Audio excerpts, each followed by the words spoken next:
Support for the roundup comes from Symphony 3. Councils around the country are working hard to keep their communities safe and prepared before, during and after emergencies such as bushfires and floods. And in recent weeks, Symphony 3 has been working with councils around Victoria, including Greater Bendigo, Mildura, Ararat and Golden Plains, to create emergency dashboards, pulling together live data including weather, traffic, emergency incidents, unplanned and planned disruptions, news and social media feeds. An emergency dashboard is cost-effective and can be deployed in just 3 days. Find out more at www.symphony3.com.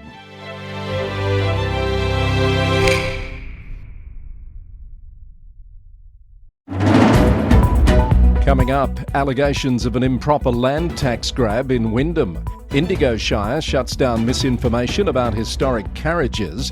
Transparency questions over workshops at Wollongong. Brisbane moves to sell homes over unpaid rates. Financial sustainability warnings for more South Australian councils. WA councils may finally get the power to make their own cat laws. And the Mayor of Alice Springs proposes moving citizenship ceremonies away from January 26. Hello, this is the Local Government News Roundup. I'm Chris Eddy. Thank you for joining me. Also today, a test of municipal agility in Canada ahead of the Olympic ice hockey final. That's all coming up on the Roundup today, brought to you by the Victorian Local Governance Association, the national broadcaster on all things local government, with support from Symphony 3, simple, connected, customer experiences. It's Monday the 23rd of February. Welcome to a brand new week of the Roundup. Wyndham City Council is demanding a $5.3 million refund from the State Revenue Office over what it's calling an improper land tax grab. The Age reported that various properties, including kindergartens, sports fields and drainage channels, are in dispute, as well as an 18-square-metre garden bed that attracted more than $70,000 in tax bills over 3 years. The council argues ratepayers are being double taxed on community facilities that generate no revenue.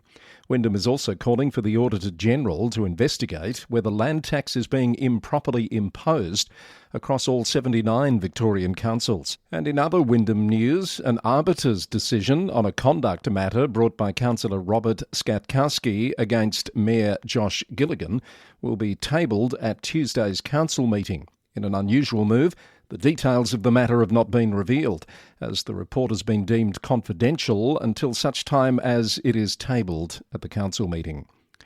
Greater Geelong councillors running for state election will be strongly encouraged to take leave under new guidelines being voted on Tuesday night. The Geelong Advertiser reported on the move as Deputy Mayor Ron Nelson and Councillor Trent Sullivan both seek Liberal Party pre-selection ahead of November's state election. The policy follows controversy over former Mayor Stephanie Asher continuing in her role for 6 months after being pre-selected for federal parliament in 2022. While the guidelines urge candidates to take leave to avoid conflicts of interest, councillors cannot be forced to do so under the Local Government Act. Meanwhile, the council has been forced into an embarrassing backdown after Mayor Stretch Contell publicly criticised Planning Minister Sonia Kilkenny for allegedly ignoring his letter about a controversial Coles development at Point Lonsdale. In an opinion piece published on the 11th of February, the Mayor claimed he'd been waiting 5 months for a response, but the Geelong Advertiser reported that the minister did reply back in October, and an administrative error meant the response was never logged in the council's system. Council CEO Ali Wasty has apologised to the minister, saying the mayor relied on information provided to him at the time. Indigo Shire CEO Trevor Iarino has moved to address misinformation circulating about the future of Beechworth's historic carriage collection. Mr Iarino confirmed that the carriages are owned by the National Trust of Australia Victoria, not by the council, and are being relocated from storage in Beechworth to trust properties across the state. He said suggestions that the council is selling off the carriages are untrue and that housing them in the Beechworth goods shed has been explored multiple times but ruled out due to space, access and preservation issues. However, Mr Iarino says there's a constructive path forward. The National Trust is now in talks with the Beechworth History and Heritage Society about retaining and displaying carriages with local provenance. Meanwhile, Councillor Greg Burke has apologised for incorrectly stating on social media that the council owns the collection. He's taken down the post and says he'll continue to engage openly on local issues. A group of Kingston councillors is pushing to revisit the council's stance on Australia Day celebrations. A notice of motion listed for tonight's council meeting calls for community consultation and targeted engagement on establishing public Australia Day celebrations commencing next year. Last May, the council resolved to hold a civic reception with a citizenship ceremony on Australia Day and to support community celebrations that recognise days of cultural significance. The motion is one of 7 submitted by councillors to tonight's meeting. Leaders from 2 Victorian councils have met with the state's planning minister to push back against wind farm developments outside designated renewable energy zones. Corangamite and Moyne Shire representatives told Minister Sonia Kilkenny that renewable energy projects must be strategically planned and not conflict with productive agricultural land. The councils criticised consultation processes as grossly inadequate. Corangamite Mayor Kate Macon says the minister gave them a good hearing. Indigo Shire Council is calling for urgent government funding to support critical infrastructure projects in one of the fastest growing regions of the state. The council has submitted a pre-budget proposal requesting federal and state investment in key projects, including a $60 million redevelopment of the Cardinia Life Stadium, a $57 million truck bypass for Lang Lang, and funding to seal priority roads across the Shire. Mayor Brett Owen says the Shire's population is set to grow by almost 40,000 over the next decade, and current facilities are struggling to keep up.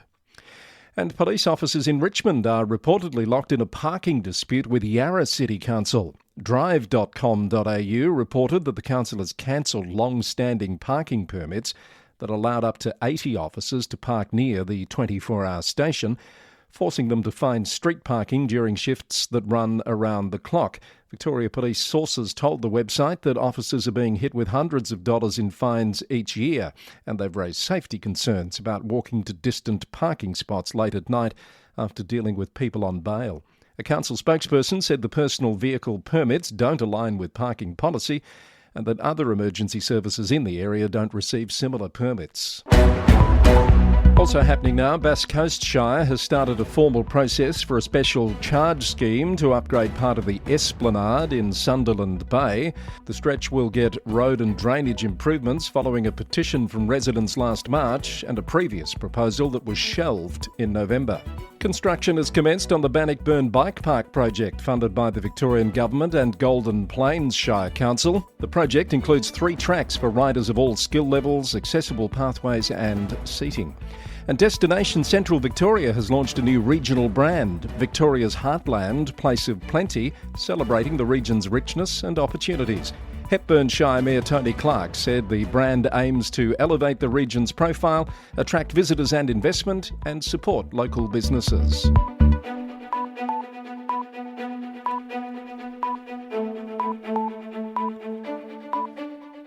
On to news out of New South Wales now, and Local Government New South Wales President Darcy Byrne has given evidence to a parliamentary inquiry into the New South Wales Reconstruction Authority's operations. The inquiry heard that councils are waiting for hundreds of millions of dollars in overdue disaster recovery payments. Mid-Coast Council is owed over $36 million after spending $43 million on reconstruction, while Kempsey Shire Council has received only $5.7 million from a $115 million claim. LG New South Wales is calling for greater transparency and faster processing of claims to protect financially stressed councils.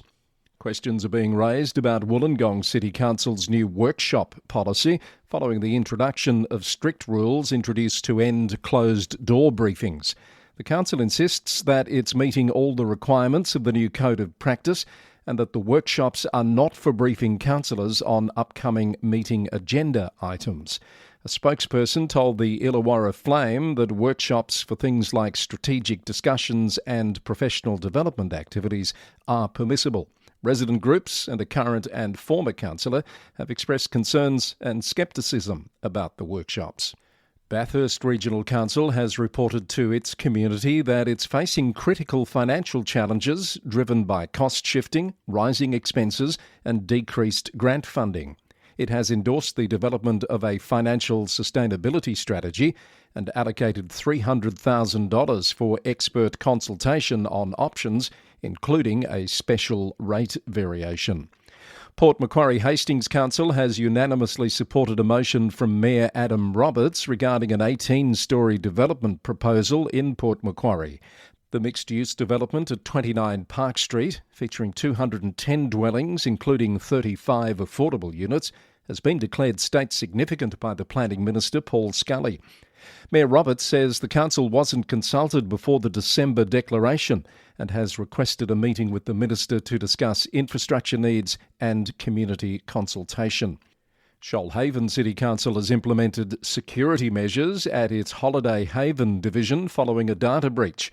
Customer contact details for people with upcoming accommodation bookings were accessed and used to send fraudulent emails. Holiday Haven staff have initiated contact with affected customers and are working with vendors to investigate the incident. Wyndham Shire Council's new General Manager Matthew Sykes has released a statement confirming that no action can be taken against an unnamed councillor involved in recent court proceedings. Legal advice states that because no conviction was recorded, the Local Government Act provisions don't apply. Legal counsel also determined the councillor's conduct cannot be regulated under the Code of Conduct, as the incidents were entirely private and unrelated to council duties. The council sought guidance from the Office of Local Government twice before obtaining independent legal advice. Mr Sykes said the matter is now closed, with no further action required. And mayors and general managers from across the Cootamundra electorate have attended an annual summit with local MP Steph Cook. The Grenfell Record reported that 3 priority areas were discussed: health infrastructure, water security and road improvements. Wyndham Shire Mayor Paul Best said it was disappointing that while the Grenfell MPS has been assessed as eligible for the state's capital investment plan, there's no guaranteed funding commitment. In other news, Eurobadalis Shire's lifeguard season has wrapped up with 36 rescues performed across 7 patrolled beaches. Over 60,500 people visited the beaches during the summer holidays, and lifeguards carried out more than 7,000 preventative actions. Clarence Valley Council has endorsed placing a draft koala strategy on public exhibition. It focuses on 6 key areas with special consideration for habitat management and corridors for koalas, which are endangered under state and Commonwealth legislation. And Park Shire Mayor Neil Westcott has welcomed Evolution Mining's massive $634 million investment in North Park's operations. The investment will create around 140 construction jobs and up to 85 additional operational roles, securing the mine's future well into the next decade.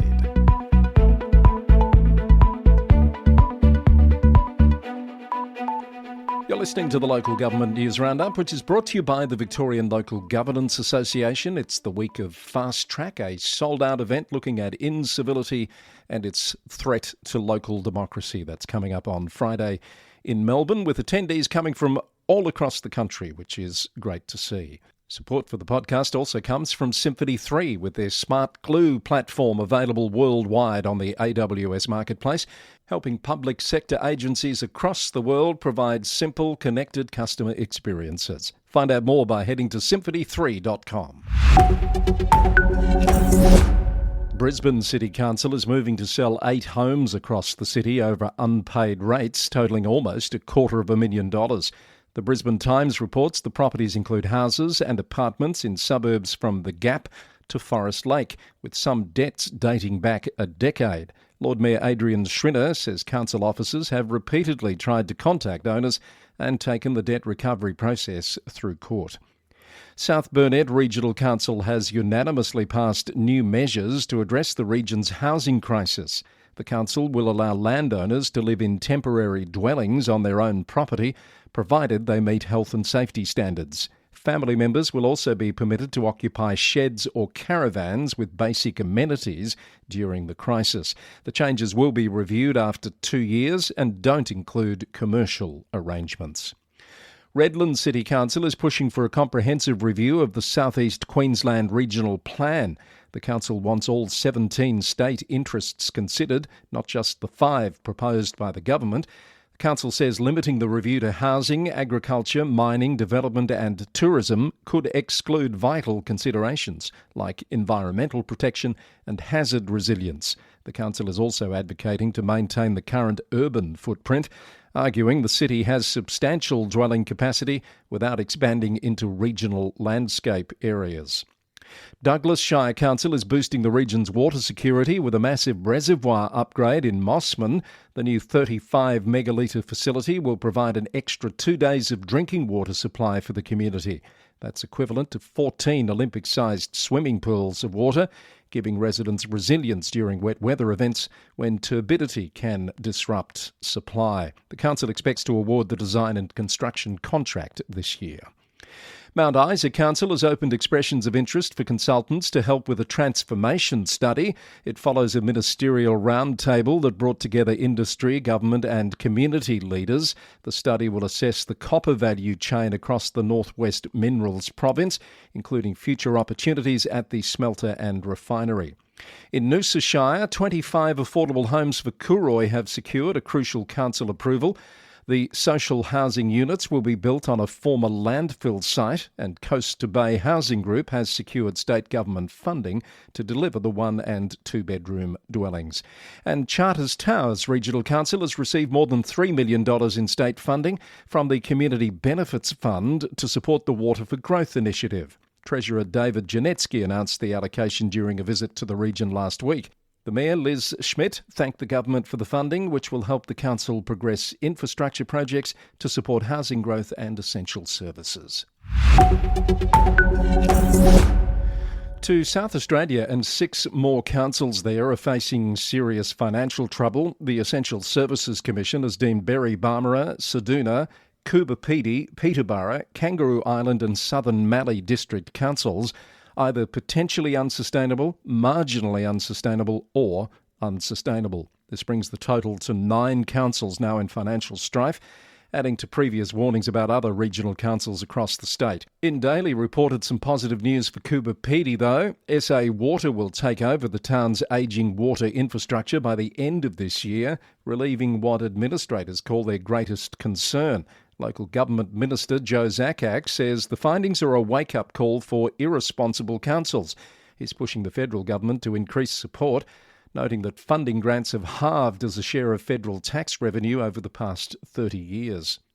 Another regional South Australian council has parted ways with its chief executive. The Mercury reported that Tumby Bay Council terminated CEO Darren Keenan's contract last week after he failed to complete an extended probation period. Mayor Jeff Churchett says while Mr Keenan's community engagement was excellent, there were underlying workplace issues that couldn't be overlooked.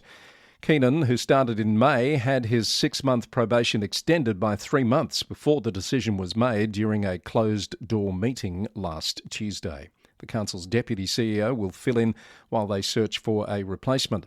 It follows similar troubles at Peterborough District Council, which has been through 5 CEOs in 2 years.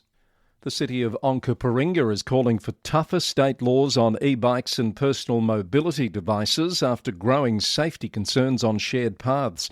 The council has unanimously voted to lobby the South Australian government and police for stronger regulations, including speed controls and possible registration requirements. Mayor Moira Weir says the move aims to protect vulnerable users like children and older residents while recognising the role of e-mobility in sustainable transport.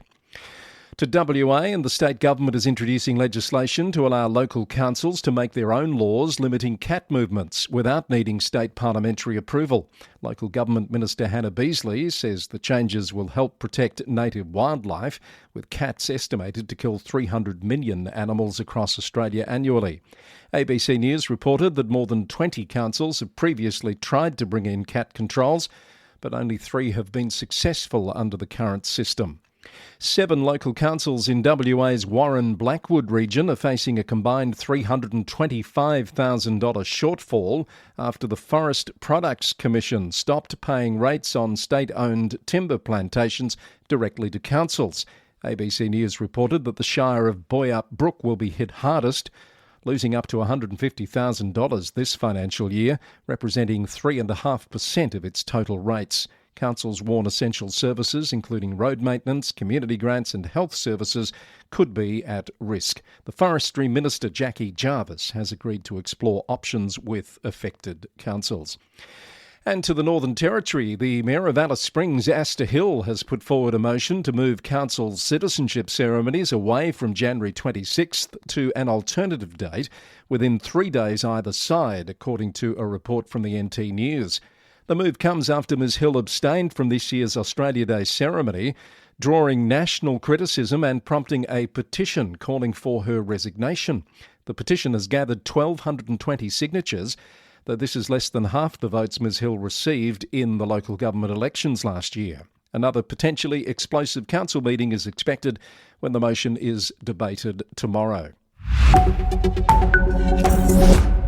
Now for our global report with some stories of interest from other parts of the world. In the UK, Sky News UK reported exclusively at the weekend that more than 1,000 local councillors across Britain have signed a Palestine solidarity pledge ahead of the local elections in May. The commitment includes upholding Palestinian rights and ensuring councils divest from arms companies linked to Israel. Labor and Green councillors dominate the signatories, with predictions that the issue is threatening Labor's grip on key councils.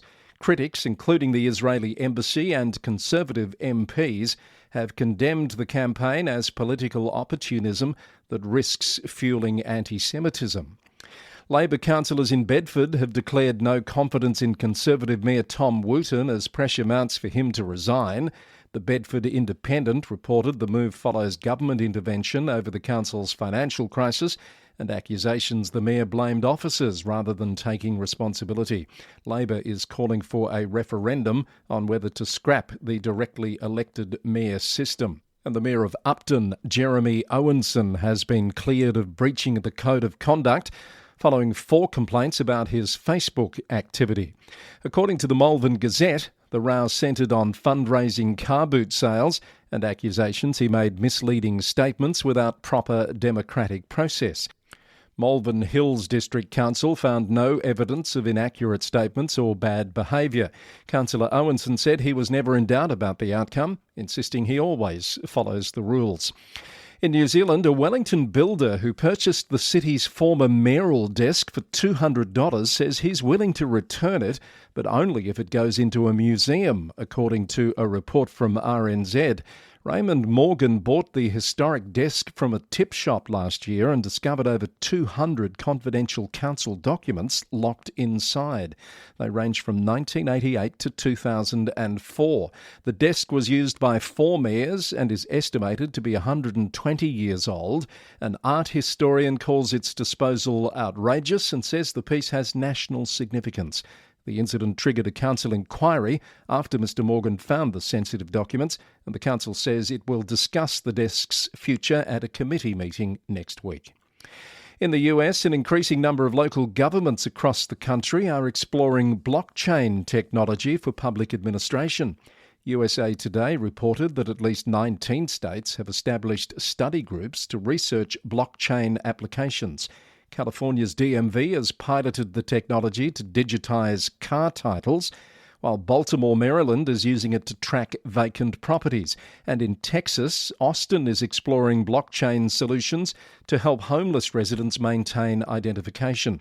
Officials say the technology could bring greater transparency to government spending, with all transactions visible on the public blockchain. Experts say while adoption remains limited, the growing government interest could drive mainstream acceptance of blockchain technology in the public sector. And finally, from Canada, a test of regulatory agility for municipalities ahead of the gold medal ice hockey match at the Winter Olympics on the weekend. In Ontario, Premier Doug Ford issued a province-wide decree on Friday greenlighting alcohol service starting at 6 a.m. on Sunday. The move mirrored earlier event of municipal significance designations in cities like Toronto, Hamilton and Windsor, where local councils had already been debating the balance between hospitality boosts and public safety.